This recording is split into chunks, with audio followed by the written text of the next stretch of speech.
Alright, everybody, welcome back again to Shruti Karen here, and welcome to the second part actually of this particular poem called There's a Certain Slant of Light by Emily Dickinson. Just as a quick recap for those of you who have not watched part one, just feel free to go ahead to rewind and go back to part one whenever you get a chance. Very quickly though, here's my email address in case you happen to have questions about our tutoring classes we offer for the DSC 2026 candidates. 2026 candidates are at priority in terms of the tutoring classes, and of course, if you are not a 2026 DSC candidate, you can still feel free to email me, and we can kind of look through timings and see what your current level is at by giving you a placement test. So please feel free to reach out to me and I will be able to answer your questions over there. Again, if you have questions about specific poems or questions about the particular lecture itself, feel free to mention it in the comments section below and I will be happy to answer your question. So just in our part one, we kind of gone through, you would be seeing a little bit of a fuzz in terms of the appearance, but we went through a little bit talking about a general idea of the poem. We also went through some of the definitions. Now, just kind of going back from the start, I will be reading through this poem once and I will be offering some of my thoughts. Once again, I have my thoughts also written a little bit more in a literary term or more in a written format actually in the next few slides, which you will be able to have a look actually with me as we go through. But for now, we're going to go through and read the poem, and by the end of this lecture, you should be able to comfortably speak about the poem and also understand and be able to offer analysis to these poems by the end of today's lecture. So, as we go through this poem, the poem is called There's a Certain Slant of Light by Emily Dickinson. There's a certain slant of light, winter afternoons, that oppresses like the heft of cathedral tunes. Heavenly hurt it gives us, we can find no scar, but internal difference where the meanings are, none may teach it, any. This, the sealed despair, and imperial affliction, sent us of the air. When it comes, the landscape listens, shadows hold their breath. When it goes, this like the distance on the look of the death. So, just last time I spoke about the idea of looking at the capitalization of certain words that are not necessarily at the beginning of every single line, but it just makes us think a little bit about if there is a more deeper meaning to any of these words here. And we're going to look at them as we go through. So in the first stanza here we see there's a certain slant of light, winter afternoons, that oppresses.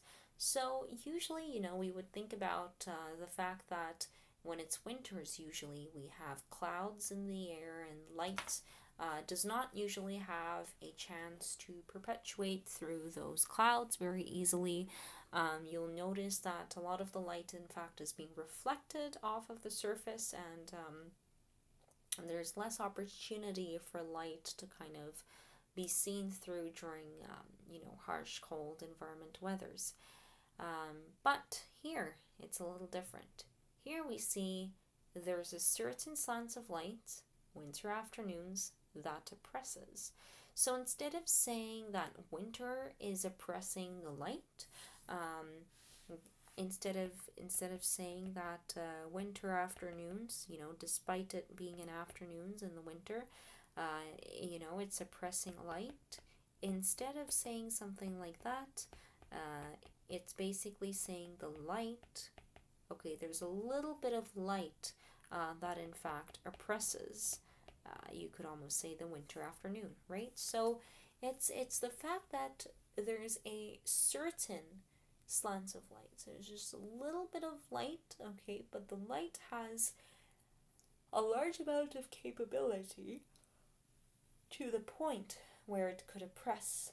And I think I want to bring to your attention how the word choices, right? Certain, almost as if it's very specific slants of light that we're speaking about, right? So it's the specification of the light almost.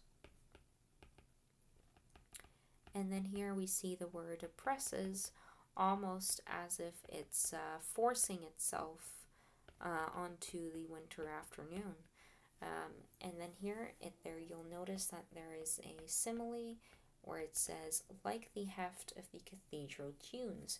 So it's just like the loud sounds that you would hear at a church, maybe. So it's interesting that we compare here light with tunes, right? So it's almost something that is more of a visual imagery is being compared to something of an auditory imagery, almost as if. So, it just makes us wonder that the light itself is so powerful that it is not only compared to the audio and the sound of the cathedral tunes, but also at the same time, like visually, it can seem very powerful on a winter afternoon, which is quite rare actually in winter time. And then here it says heavenly hurt. It gives us, we can find no scar. So it's almost as if the light, is so powerful. So the fact that the light is so powerful to the point where it can hurt someone. Right? So your light is so powerful to the point where it has the capability of hurting someone, essentially. And that is what we mean by heavenly hurt, right? So the light is so powerful to the point where it can even hurt somebody. And here you're going to notice a little of a, you can almost say, juxtaposition. So when we speak about heavenly and when we speak about hurt, right, there's a sense of juxtaposition. And what are we trying to say here? We're trying to say that the experience, of maybe getting the light on yourself can be very hurtful.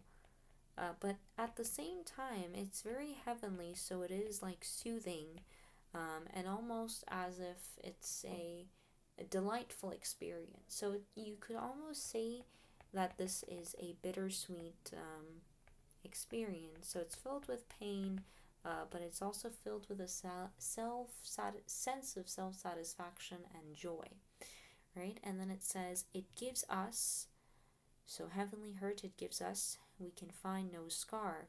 So if you remember in part 1, I spoke about the fact that it didn't have a plural format, and it has a sense of singularity. Okay, now you may go ahead and you may wonder, why is that the case?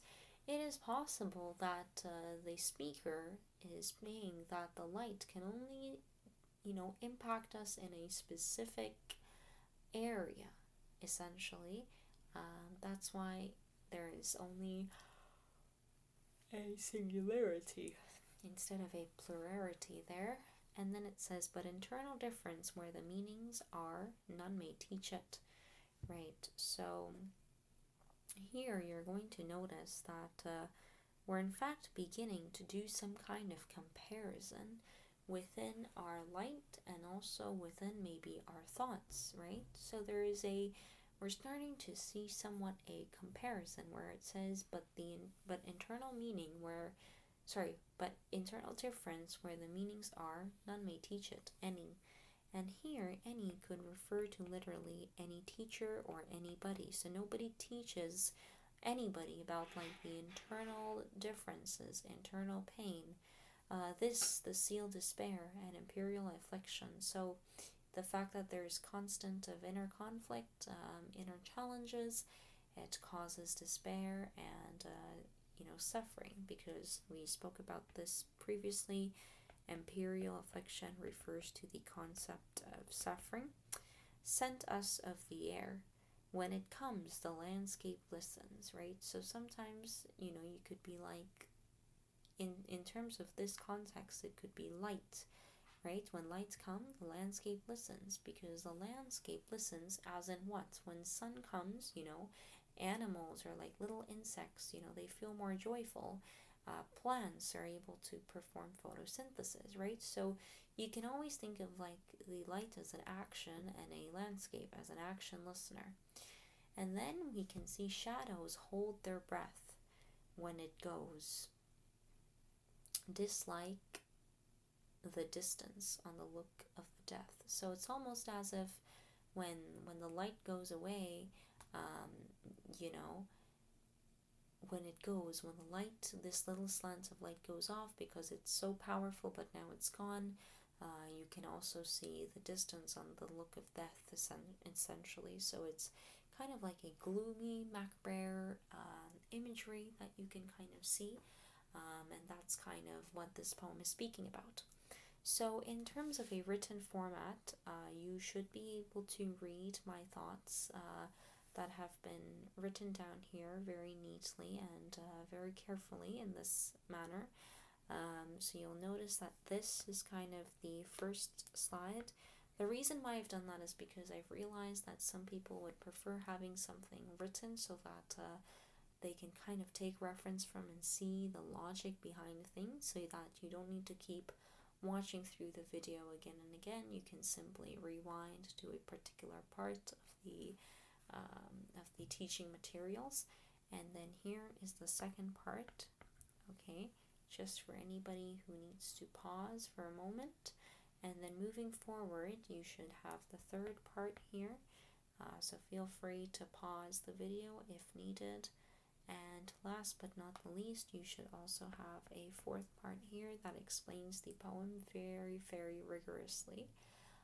So once again, I really hope that you kind of understood this lecture and everything made sense to you.